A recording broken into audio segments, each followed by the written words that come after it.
getting my dad to say I love you. To say what? Say he loves him. Outrageous! Bloody nonsense. All right, Dad, another episode of Getting My Dad to Say I Love You. This week's guest is Joel Kim Booster. Yes. Yeah. So I read about him, yeah. I gave you some research on Joel Kim Booster. What have you found out about Joel Kim Booster? I think he was born in South Korea. Right. But he's lived all his life in America. I can't quite recall, was he adopted, or I can't remember quite what happened. I don't actually know this. I'm going to probably find out when I talk to him. Oh, right. But anyway, he was brought up in America. Yeah. And went to University of, where was it? I can't remember which university it was. But he studied theatre studies, so there you are. He studied theatre studies. He also used to be my next door neighbour for about a year. What, in LA? In LA, yeah. Okay. He was my next door neighbour. It's exciting, isn't it? Yeah. So does he speak Korean? I couldn't work that out. I don't know. I'll ask him. Yeah, I'll try to find. I can hear my mum just in the background now. So, Dad, anything else that jumped out about Joel's career that was of Well, note? he seems to be quite successful as a comic, comedian, writer, that sort of thing. He's very funny. Yeah, he writes on some funny shows. I'm afraid I didn't quite get round to listening to one of his scripts or something. His scripts. Well, not a script, but one of his, like a podcast or, YouTube or, one of those Just things. a YouTube. Yeah, that'll do. You didn't get around to listening to one of his YouTubes. All right, well, that's fine. Well, I'm going to go chat to Joel about his parental upbringing. I'll see you in a bit. Welcome, Joel Kim Booster, to the podcast. How are you, mate? I'm doing okay. Okay. Very, very honest. Very un-LA of you. Yeah, I have I don't know, I think I have tuberculosis right now or something. I am very ill, but oh, God. Getting by. Yeah. But thanks for still doing the show. My mother-in-law actually had that disease last year, really? which is more common than you think. Like 30%. I didn't of the think world people still got it. I thought it was just something that it's a thing. happened in Moulin Rouge, and then we were sort of over it. But. No, it's a like 30% of the world have it in some capacity right now. Oh wow! So at least we brought some awareness to what most people thought was an extinct disease. So yeah, what I like to do at the start of this is, even though I love small talk, I want to do small talk in me, but what I like to do to keep the podcast on track is right at the gate. I like to ask our guests, because it's about my dad initially, his inability to say I love you. Have your parents said the phrase I love you to you before? Yes. They have, right? Many times. Many times, that's good. You're from a very loving family. And you've got your family stories unique in the podcast guesting I've had so far. That you are not completely unique in the world, but you're adopted. Yeah, That's I was correct. adopted when I was 3 months old from Korea, and so into a white family in the Midwest. That's okay, but they were both the dad and the mum very loving to you, it's just always loving. So yeah, I would say my mom is definitely more openly affectionate and was more openly affectionate than my dad was growing up. My dad is second generation German or something like that. Grew up on a farm, very traditional man vibes. He was John Wayne, that was his idol and who he sort of based his entire personality around. And our interests didn't really align growing up. I was a very artsy fartsy kid. I wanted to do theater and I wanted to, write and I wanted to, perform all the time. And he was definitely, I think he wished my brother, it was much more aligned with my dad. He would take us to tractor shows. He worked for a farm equipment company, right? Building tractors for a living. And so that was he would take us to all these farm expos, and you could not have paid me enough money to be interested in a farm expo at the age of 9. But my brother was, so he at least got that. Was he older brother, younger brother? Older brother, yeah. Okay, yeah. So he at least had that. But yeah, I was just so uninterested. And I do remember, my mom sort of forcing my dad to do one-on-one activities with me. I only remember one day where we sort of had like our dad-son date, where we went golf karting, and then we had skillets from Applebee's. What golf karting, is that just driving around in a golf cart? Or you mean golf, playing golf? Okay. Playing golf? Go-karting. Go-karting. Yeah. All right. I thought it was like people who don't want to hit a golf ball. Yeah. Right. So you went go-karting, and did you enjoy that at least? I did, I think. Yeah. I remember enjoying it. Okay. I just, there was a lot of like I was very attached to my dad in some respects, but like we didn't have like, it was very familial. It was never like, my dad was not my best friend. Right. I get that. I get like, so it was weird. I remember being like, why are we doing this? Like, I know you don't really want to be here. Yeah. I don't necessarily want to be here. Like, our relationship was fine the way it was. Like, we don't need to be go-karting. I think, like, I didn't need the proof that he loved me. Like, I believed it. I bought it. Yeah. For the most part. Yeah. Yeah, I get. There's that's an interesting thing where sometimes there's weird, like, you guys have got to bond over the specific activity, but there's no reason why you necessarily would have a shared activity with someone who's 30 or like my dad. Like I've mentioned before in here, he's obsessed with old documents and history and stuff, but he knows nothing about sport or movies or art and all that. So we have really very little in common. This podcast is a good. I guess this is kind of a bonding thing because he does the intros with me now. But I still, like him and loved him and still love him. But yeah, there's. I'm just trying to think of like his one. Well, this is a very British thing. His thing was drinking. He's like wants to drink alcohol or have me drink alcohol with him. When I said before, when I've turned him down for having alcohol, he looks so sad. Like I've sort of said I don't want to be in the family anymore. So I wonder if that's like a weird generational thing to that kind of dad, where they feel like I need to find this common ground with my son. Yeah, I don't know. I feel like my dad gave up pretty early. Okay. I think he like got a pretty good sense of like my vibe as a child and was like, I don't think this is going to happen for us. But I never doubted that he loved me. I mean, I think like as a kid, I never doubted that. And I didn't care about necessarily like his approval. Like I didn't care if we were interested in the same things. I will say like once I moved into high school, like it became a little bit more important for me to get his approval, I will say. Yeah. Like I did insane things. Like I played basketball in high school. Really? And it was just specifically for my dad, really. Like I hated it. I was not good at it. I like basketball. Did he tell you like or did you just think, oh, he'll like it if I do this?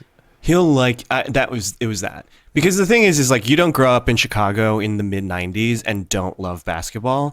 Like that was like the height of the Bulls. It was Jordan, it was Rodman, it was Pippen. It was like the time to love basketball. And even as like a little like gay boy at like 7 years old, like I was like glued to the TV every championship, like rooting on the Bulls. And so like I had an interest in basketball. Did I have the skill set to play basketball? No, I was an effeminate asthmatic, very not athletic in the slightest. Barely played in the game. Did he come and watch you in a game of some capacity? I will say this of my dad. My dad was at every game. Oh. My dad was at every play. My dad was at every basically event. My mom at none of it. Interesting. That's funny. Yeah, she just I don't know. My mom was much more of my mom and my dad were both like homebodies, but for some reason my dad was the one who was sort of dispatched to offer parental support in those He's ways. Representing the two of them at all events. Oh, that's great that he came to. I mean, that's sweet that he. So do you even remember like you're playing? I'm trying to put myself a camera on you as a teenager playing basketball, even though you're not good enough, and you kind of know you're not good enough, but you think your dad, did he did you play, come on for 2 minutes, have a shit game, and he's there going like, good job? Is he still like that? That's nice. Yeah. He was always, I think, very, I think knowing me for my entire life, and then at the age of 16 suddenly deciding, or 15, deciding that I wanted to play basketball, was like, who is this child? This is not my son. But he was, I think, thrilled that I was interested in doing it. That's sweet. Well, so then it does feel like the common thing I kind of discuss on here is a lot of when I get to talk to successful, talented people like yourself, is like it requires two things. I think this industry, whether it's stand up or movies or whatever, is like is a fearlessness and a work ethic. So because people get lucky, but I still think I'll work your ass off. So your dad, he was supportive. That's great. Even though you guys didn't, I think, having not the same interests is totally reasonable, normal. The fact he was still there is a really like, I don't know, seems like a nice thing to me. But yeah, do you remember like thinking like, whatever I do, I need to work my ass off? Is that from your dad? Is that from your mum? Or is that? Yeah, I mean, I think it's a little bit of both. Honestly, like, they definitely both instilled in me a pretty like deep work ethic growing up. I think, we had both my brother and my sister and I all had jobs starting at 14, which is, I think, as young as you can be and still have a job. Is that like paper boy? There's nothing. Can you legally have a real job below that? My brother did landscaping. I worked at the library putting books away. My sister was like a babysitter. So like we all had some version of a job starting at 14. And that's when we stopped getting allowances too. That's a massive. I am a big believer in that as being in a really important thing. That's crazy. At 14, you stop getting allowance because I think most people in this, fine, whatever, not this country, can happen.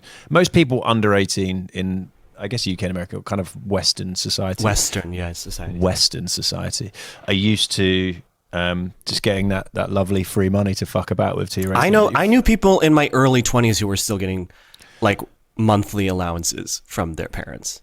Dude, I talked about this before. There's a guy in my school who was still getting his sandwiches made from at 18, and I was like, yeah, fuck that's psycho.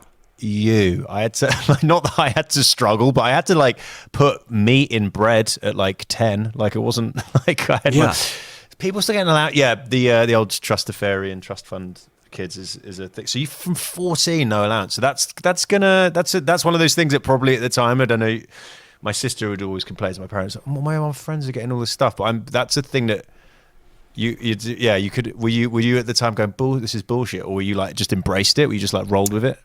I think there was a couple things going on. First off, so I was homeschooled until I was 15, sophomore year of high school. And can you just explain it to someone like me? Because I remember there was a kid I knew growing up, and that means you and your siblings together would have a teacher come in and teach you, or would you just, what's that tutoring? It was me and my brother at home. My godmother would be there also, but she worked from home. So she wasn't really teaching us. And so we had like books that we would supposedly need to be working out of, like workbooks and stuff like that. Yeah. But basically my brother played video games all day. Oh, so there wasn't even like an actual, you literally they were like, read these books and pick it up yourself.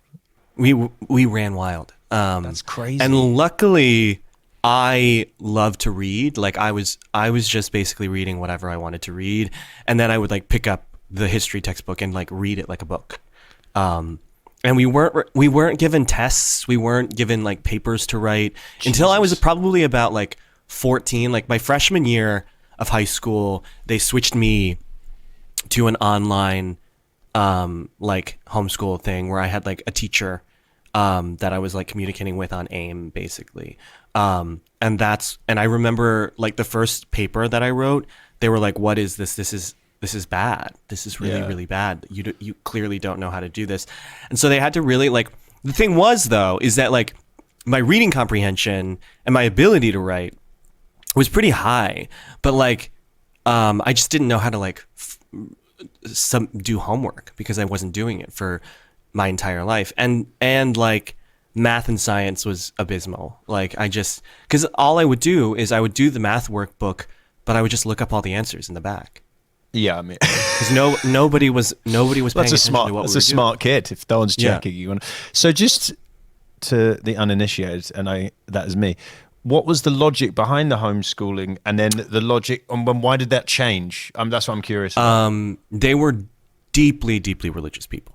Very, very conservative, evangelical Southern Baptists, and they did not want us learning about sex or evolution, basically, and they didn't want us sort of being around other bad influences out in the world, and so they kept us all home.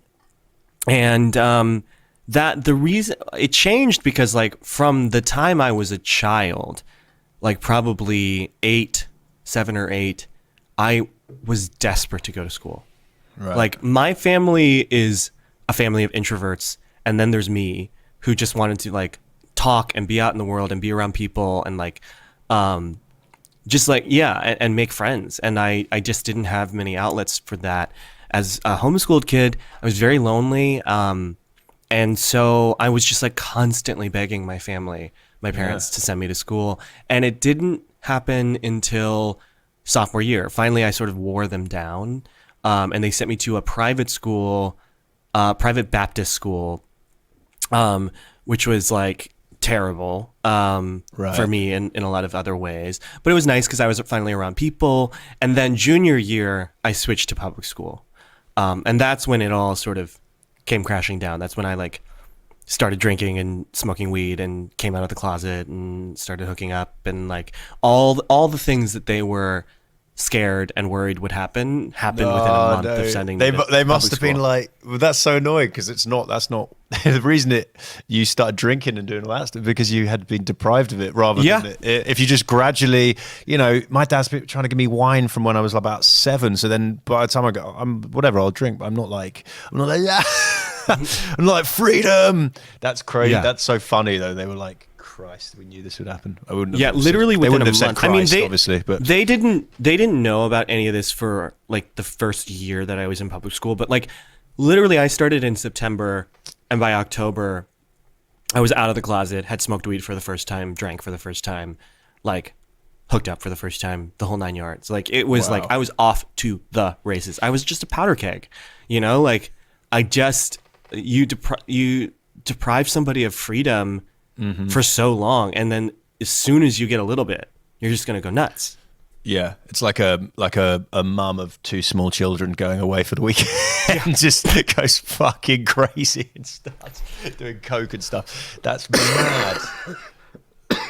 It's all right, mate. Yeah, look at this. This is dedicated. This is the work ethic we're talking about. You've got tuberculosis and you're still on the podcast. This is what we need. We need more people like Joel Kim Booster in society. Addicted to podcasts. I will do a podcast no matter what.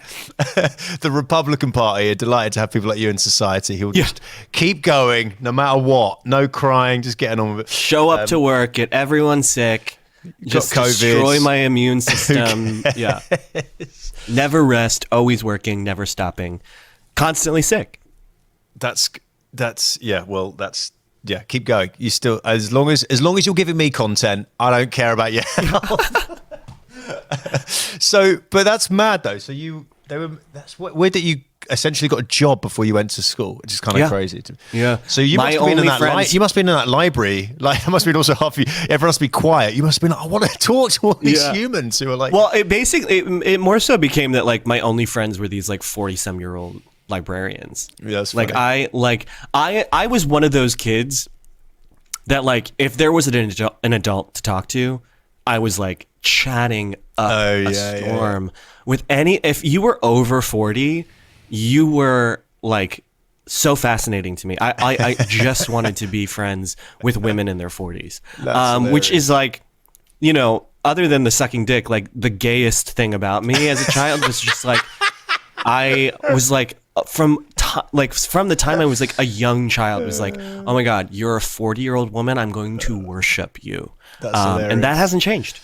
That has not changed. That's really. I think is that ahead of sucking the dick? I don't know. That might be one up on the list. That's really fun. Do you know what? That's a funny it's so funny how like these things inform you, because on so many levels that deprivation of you going to a school and stuff is like so frustrating and annoying. But then that skill set, weirdly, for some reason I thought, what a great skill set to have working in Hollywood now, just to have the ability to talk to women more powerful than you in their 40s, decision makers. That's really funny. That's so fun. Yeah, that's the weird thing about when we drill deep into this stuff. It's like there's stuff that obviously you're like, I wish that hadn't been the case, but then you've still been armored with these sort of skills that you're doing now, that speaking to people confidently, that the way you kind of had the thirst to learn on your own. I think that's maybe by accident rather than design, but that's, being a writer and stuff is about being curious about different things, isn't it? I got really lucky. If I hadn't learned how to read at a young age and sort of fallen in love with that, I don't know where I would be right now, because like when I say my brother like truly just sat around and played video games all day, like that is what he did, and like he's doing well now. Like he is in a relationship. He got his GED eventually. Like he moved out, which is something I never thought he would do. Like he moved out when he was like 27, 28, and I never thought I'd see that day happen. Yeah, so, well, that's good. So he figured it out. Eventually, but it was a real like, once he discovered World of Warcraft online, it was game over, like in terms of education. That's so weird. Yeah, you're lucky that you didn't have that same fascination with the little green guys on the screen, because that would have been and it's crazy because I do now, but interesting. Do you now? That's fun. Yeah, I mean, I always did. Like I played video games much more casually, but like my brother wouldn't let me play, It was typical older brother, little brother. It was like, your turn's coming up as soon as I die. But my brother was so good at video games, he never died. So your brother accidentally made you good at reading. Yeah, exactly. I'm just sitting there reading the text of all the video games he was playing, basically. Just reading the instructions. That's so funny. That's so interesting. So then, that work ethic, that seems, I can see that's where that came from. And then the fearlessness, is that just, that must be linked as well? Is that kind of from the fact that you were like, fuck it, I'm just like, I'm out in the wild now, I've just got to go for stuff and not care? And like, what, because did you go straight into like comedy from college? No. Did you go to college? I went to college. I went to theater school. Studied in the UK, actually, for like... Where did you study? Yeah. The Globe. The Globe, bitch. Oh my God. The Globe. And all over the place. But I wanted to do theater, which is so silly in this country anyways. Yes. Well, no, it depends which part of the country, but yes. I definitely think it's not as easy. It's certainly more difficult to make a living doing storefront theater in Chicago than it is, doing theater in London. Of course. But and just culturally, I don't think our country values theater in the same way that your country does. Well, it's because money is the paramount thing in this country. So like, well, how much do you make from that? But you could be on a TV show and then you could make way more. Yeah. Exactly. And so the fearlessness, I think, like, came from the independence that my parents instilled in me. Like, I went to public school my junior year, had a blast, was living my life. My senior year, parents read my journal, found out all the shit I was getting into. Mate, that's the scene from a sick. Yeah. Well, somebody's going, is that a bit broad? No one's actually going to find it in a journal, but they actually found out. Well, and it gets even worse because I wasn't even writing like, dear journal, this is what happened today. It was literally just lists. I was too lazy to even write like content. It was just lists. It was like things I lied about this week. Wow. Guys I've hooked up with this week. Like things like that, like crazy, like making it so easy for them. It's like so easy, because if it was long-winded, they'd tap out, they didn't have to like sift through my dreams or my hopes or wishes. It was just like right there, like reasons to make my parents countdown. Yeah, you were ahead of your time, mate. You were ready for the online world, hoisted by my own petard. And so that caused a huge rift in my relationship with my family They sent me to an inpatient mental hospital for teens. Oh my. Because they were worried that I was like addicted to drugs and was having risky sex, which was not true. I was doing exactly what all my peers were doing. And by the way, was like crushing it at school. Like captain of everything I was involved in. And like, you know, I was only there for 2 years, but I like ended up doing quite well in school. And so, you know, it was like really frustrating. So I got out of there and then moved out of my house and moved in with a friend. At what age are you here, sorry? 17 going on 18. So Wow. I hadn't turned 18 yet, but I was about to. And so that was in like October of my senior year of high school. And then I really didn't talk to them until I graduated high school again. And so it was difficult, but I think like in terms of like the fearlessness, I think like they instilled in us like this work ethic and this like self-reliance at a really young age. And because of that, like I sort of was able to call their bluff because they were like, you can either live here and live the lifestyle and by our rules, or you can go. And I was like, well, you've given me all the tools, so fuck you, I'm going to go. I was just thinking that's so kind of is the irony of them, like kind of the way they brought you up, trying to keep you on a track, but then giving you all accidentally just arming you with all this stuff. That's fascinating. Yeah, and I haven't taken a dime from my parents since I was 16, and I'm really and like it's one of those things where it's like whatever, like no judgment to anybody who does receive support from their parents in any way. Like I think it's great.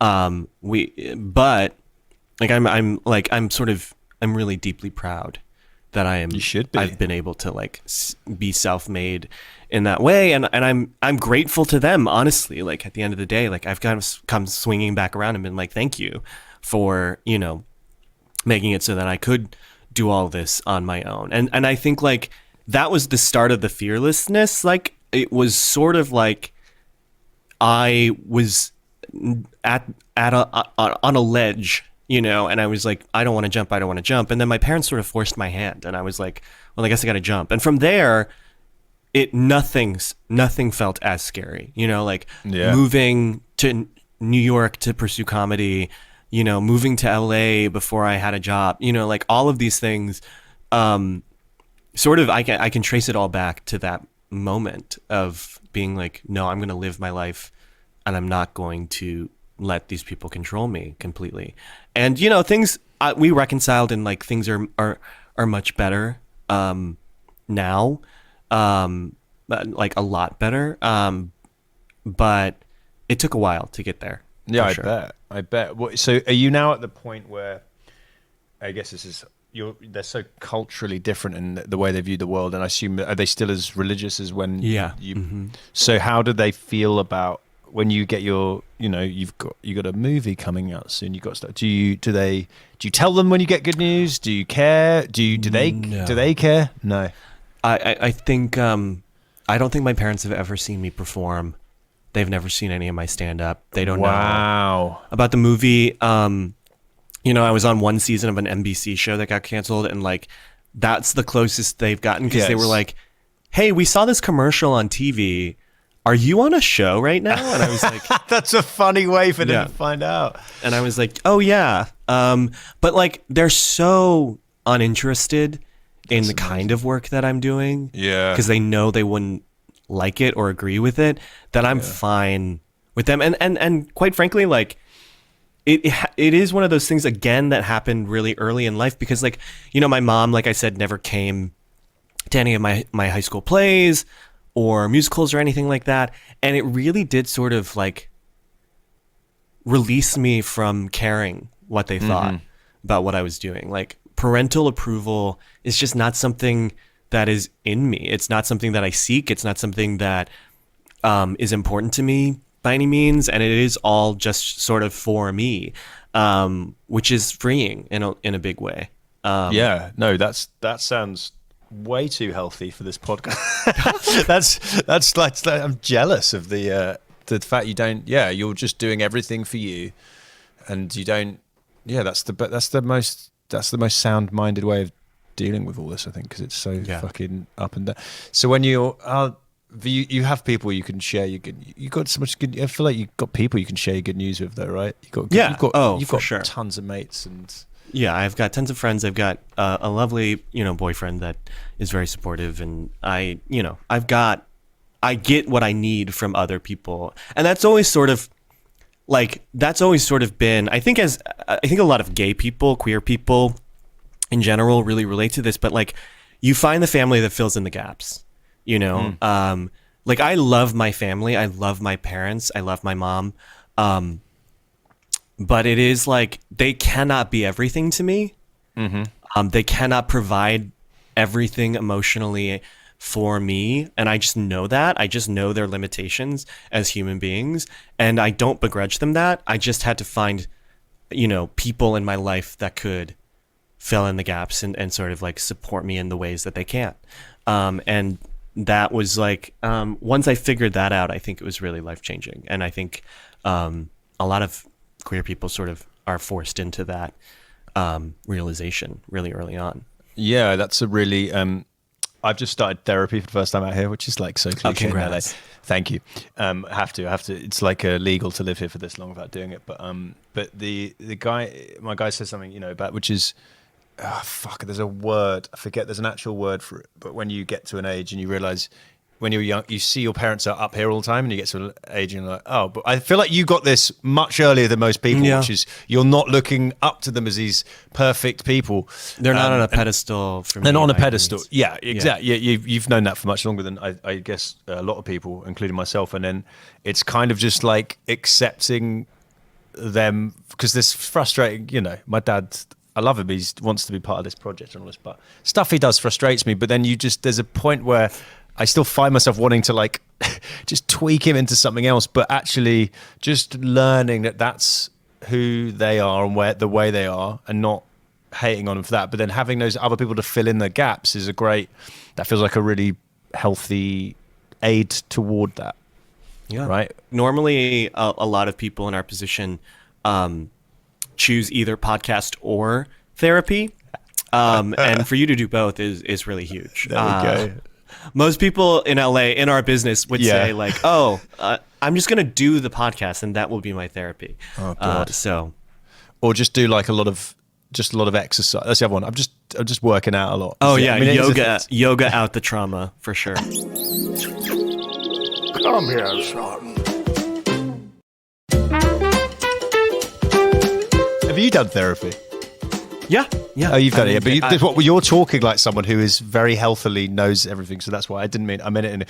But you strike me as someone who's done it, but actually, because there's certain people I've met out here who say they're doing it and do it, and I go, when you're like, you think someone needs therapy, and then they do it, and then you think, I think you need to be zoning in on different things to what you're zoning in on, because they've not helped you on that. They've sort of enabled you. But I as a Brit, it's definitely more of an unusual thing. But I find it quite funny, because I want the guy to just sort of call me an arsehole all the time, but he's actually quite supportive and sort of tries to make me look at the positive of stuff. But that's my own shit. But sorry to bring it. That just went into a little self introspection by me there. But so you don't. That's crazy though, that they've got. No, yeah, they're just different people, but you know that, so you don't. Yeah, seek they are sort of generally aware that I am. They know you're thriving and doing well. Yes, yeah. But like, in terms of the specifics, no. Like, they knew when I quit my day job to do stuff full time, but like, they are very uncurious, I think, for their own sake, about the specifics of what I do. Yeah, because when I talk to my parents on the phone, I don't know how regularly you do it or anything, but I feel like a lot of it's just catching them up on stuff I've been up to. But I guess if you don't have that, there must be you finding out what's going on their end, I guess, is a lot of that going on. Yeah, there's a lot of like life stuff, I think, like life milestone stuff that's been happening in my life that I keep my mom. My mom is really excited about certain things, and like, so I should say, I don't know, Chris, if you know this, but my dad died like 9 months ago. Oh, I did not know that. I'm sorry, buddy. No, I thought that was part of the reason you wanted me to come on the pod. I'm sorry. I'm sorry, dude. No, it was he died of COVID back in March, and so I guess like a year ago almost now. And wow, I cannot believe it's been that long. Yeah, man. I'm sorry. But no, I mean, we got to a really good place, I think, because like I reached a level of like I reached this point in my life where like I could finally call and talk to him about like plants. Like my dad, as a farm, like he had a huge garden growing up, was always doing like yard work and stuff like that. And like during the pandemic, like during lockdown, I just became like plant guy. And so like I was able to call home and be like, like ask him questions about like growing tomato plants, which is something that we did together growing up. Like, and I think he was like desperate for me as a like a 7-year-old to be interested in. And I could not have cared less. And now, as it's so weird how it comes full circle at 32, I'm like, oh my God, I just ate. No, I'm 34. But at 34, we knock off 2 years, mate, because of the pandemic. Don't worry, we'll do that. But now I am, and I built. I think like one of the last things that I talked to him about before he died or before he got sick, was I built a squat rack in my backyard, which was the handiest thing I've ever done. I had to like pour concrete, like measure wood, things I never thought I would ever have to do, that the pandemic sort of like brought to me. And like, I don't think my dad has ever been prouder of me than when I sent him like photos and videos of this like finished squat rack that I like created in my backyard. I don't even know what that is, so that's how impressive that is. It's in my head. I'm thinking. Hang on, you mean for doing weights, squatting? Yeah. All right, okay. I thought it was like because you were talking about tomatoes. I was like, do you have to like get a special rack to grow tomatoes?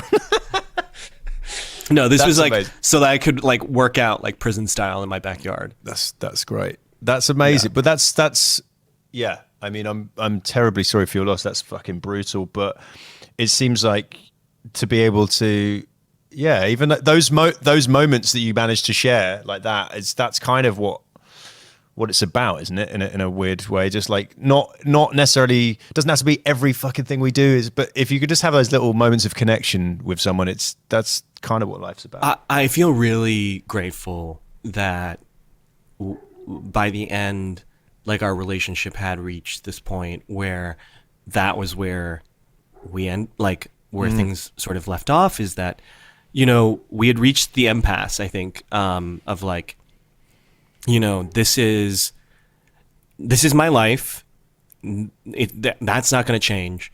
And we sort of met each other at this place of like, they accepted that. And like, I don't think he changed his expectations for what I would be as a son. And I changed my expectations for what he would be as a dad. And we were able to find like this really great, peaceful, loving middle ground that took us years and years and years to get to.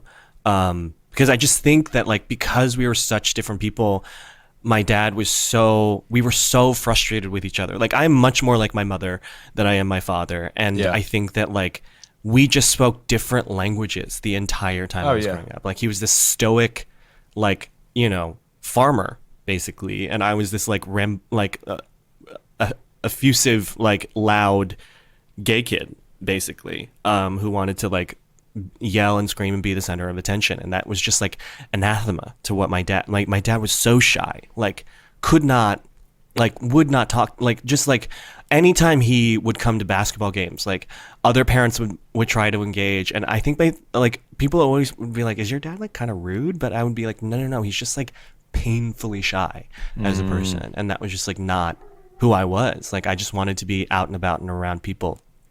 And so it was really nice that we were able to get to that point before he passed. I will say like the one big regret that I have is, the one big regret I have is that, after the sort of turmoil of me coming out and then like moving out, and then once we came back, we started talking again. The thing is that like I had never been in a relationship that mattered. And so it never made sense to circle back around to the gay thing and be like, hey, do you guys still think I'm going to hell? Yeah. Like, you know, it just like, it became, for me, it was like, oh, okay, when I am at the point in a relationship where I want to bring somebody home, that's when I'll address it. And that's when I'll figure out where they really are with this part of my life. And I just, you know, I went most of my entire adult life without being in a relationship. I was like very career focused, and that's what I wanted to do. And like, I just wanted to fuck around. I didn't want to be in a relationship. And so it just never came up, and I kept putting it off and putting it off and putting it off and never having that conversation. And then my dad died, and, you know, like he died in March, and then in May, I met the guy that I'm currently dating and in love with and think, you know, is probably going to be here for the long haul. And it finally was this moment where I like called my mom and I was like, you know, I don't know how Dad would have felt about this. But I do want to know, like, if I bring this guy home, like, what is going to be the vibe? And she was like, I think that, we're not on the same page about your lifestyle, but if you brought someone home that you loved, we would love him just as much as Dan, who is my brother-in-law, my sister's husband. And that was a really big sort of freeing moment for me. And it is something that like my mom assures me would have been my dad's point of view as well. And it really hurts that I didn't have that conversation with him before he died, and that I won't ever know what he'd think of John Michael. Like, I actually think he really, really would like my boyfriend now, and it sucks that he's not going to meet him. And that's like the one thing that's still, you know, a year later is really difficult. Oh, dude, yeah. I mean, that's just brutal, and I don't think you wouldn't be alone to be wondering about that. But I guess you've got what your mum says, and she has no reason to manufacture what would be there. But I'm sorry, dude. That's just I'm really happy that you and your dad got into a good accepting place there. I think that's a really nice point to have got to just though with each other before. It's the biggest. I mean, like, that's the positive you can take from the shitty. Yeah. Like, I just can't imagine how I'd feel if this had happened in like 2012 or something like that, when our relationship was a little bit more rocky. So I'm grateful that we at least, you know, I can remember the last time he said I love you, and that is like really special, and like is not something that comes easy to my dad to express that kind of emotion. Like, I think our dads are similar in that way. You know, he was not an affectionate guy, but like he definitely expressed how proud he was of me and how much he loved me, like a lot more in the last year that he was alive than any other time in my life growing up. Well, I think you've got a very healthy outlook to what is kind of, you know, that information of that event you can take from it what you want, but the fact you're generally like leaning toward the positive, I think is a really healthy thing, because like you said, it's I mean, not to equate stuff, but my mum's I've mentioned before, and has got stage 4 cancer, and my brain often goes to like, fuck all this, but then I keep trying to remember like, well, it could have happened during the pandemic when you couldn't even like leave the country, and I couldn't have got, and I got to go back and see her, and who knows where that's going to lead. But there's always two ways to look at these things, and I understand that you have there's a regret that you're going to wonder about, but if you can always kind of choose to, if you can do your best to that positive that you guys got into a really nice place, I think that's very impressive, man. And it's I'm sorry that you've had to go through that loss, but I'm happy you guys got to a much healthier place with each other. It's tough, and the COVID of it all is like the shittiest part. I know. Like, it's just the worst. Oh man, fuck! You've made me cry. I don't know what else to say apart from that's what was happening there. But man, fucking hell. Well, I'm really happy that you're such a fucking well balanced. I want to just talk about how well you're doing, but you're actually you seem a very well balanced person, which I think is actually more important than all the other stuff. Yeah, I mean, it's the therapy and it's the medication. And it's a lot of and things are. It is crazy because like things are going rather well for me right now in my life, and I keep being like, oh my God, like when is the other shoe gonna drop? And people keep reminding me like, well, your dad did die a year ago, so it does feel like that was the shoe that dropped, and now this is the this is the shoe. This is, the good stuff is actually is the balancing of things. Exactly. So that's what I'm trying to focus on. But I'm always that person who I'm like, what awful thing? No, I know. Is about to happen. I'm the same. I'm like, if everything's going too well, you're like the universe is going to realign. But then you forget other bad stuff has happened. But well, mate. But before we've got to wrap this up in a sec. But before we do, thanks for being so candid and honest. And I'm excited. I get to see you tonight in real life, and I get to get tuberculosis from you if I get close enough. Before we go, last thing, my dad, he doesn't really know any of the guests, so this isn't but I got him to look you up before, and he has one question for you that I've pre-recorded, and producer Paul's going to quickly play that, and just before we wrap up. So, Paul, can you just quickly play the question? How Korean does Joel feel, having seemingly been brought up in America, never lived in Korea? In my dad's voice, that sounds like way more colonial than I think he needs it to sound. But I think he's incredible. It's a really interesting question, and it's a question that I've been talking a lot about in the last couple of years. I think is like, Asian identity issues have sort of come to the fore, because like I've always said, I feel very connected to being Asian American, like racially. Like there is, like I've always felt Asian. I've always been very aware of that and sort of connected to that, like as a racial group. But I do not necessarily feel connected to being Korean because I just don't culturally. I don't know. A lot of like the specifics of Korean culture. I love the food. I'm excited to go back eventually. But like my big joke is that I don't know who, as a Korean person, I'm supposed to hate. I don't know like which other Asians I'm supposed to be racist against because I didn't have Korean grandparents to sort of pass that animosity down through the generations to me. So I'm not sure which one it is. So yeah, it's definitely something that I'm interested in sort of delving deeper into, I think, because there is a bigger, larger conversation happening within the community right now about like how helpful the term Asian American even is, because our cultures are so different.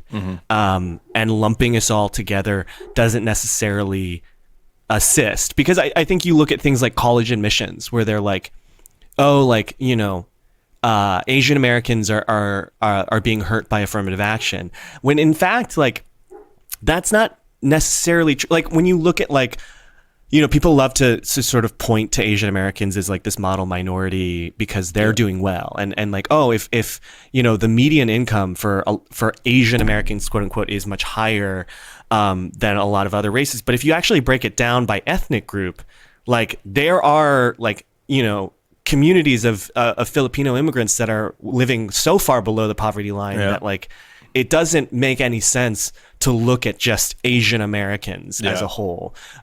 So there's like a big discussion, I think, happening about, whether or not we should, you're seeing a lot more people, I think, identify specifically by their ethnic background than they are as Asian Americans. So that's a long answer for your dad. No. It's interesting. Hannah always, because Hannah's Filipino Scottish, she always goes, Filipinos. She's like, would have forgotten. She's like, no one ever. So yeah, it's a broad term, but it's interesting to my dad. I'm more surprised that my dad actually managed to elicit such a sort of thought-provoking question. So I'm proud of him. Before we go, we've got to run off. But before we do, sorry to wind this up, but I like to get the guests to just say tell my dad anything you can give him as a pearl of wisdom to just say, so he can finally say I love you to me. And before we do, last little plug of your stuff. Remember at any point on a Wednesday night, your son could contract tuberculosis and die. So tell him you love him now before he gets TB. I love it, mate. That's fucking perfect. And then before we go, you've got anything you want to plug? You've got a movie coming out soon? Yeah, I got a movie coming out June 3rd on Hulu. It's called Fire Island. It stars me and Bowen Yang and Margaret Cho. I wrote it and I star in it, and I'm very excited for people to see it. So, and I just like to say, you used to be my neighbour. You're an awesome neighbour, and your body, this is a weird thing, has just got so muscly in the last 2 years that's what I'm most proud about, because I am jealous. I'm jealous of your body. I miss you guys as neighbors too. It's weird. I now have a new, my neighbor now is also British. There you go. And is like sort of the bizarro version of you in many ways. I'm glad he's the bizarro version, not the better version. Not the OG. Yeah, mate, so lovely to see you. I'll see you tonight in real life. We'll get TB together. Yeah. Mate, I love you. Thanks so much. A podcast from producer Paul.co.uk.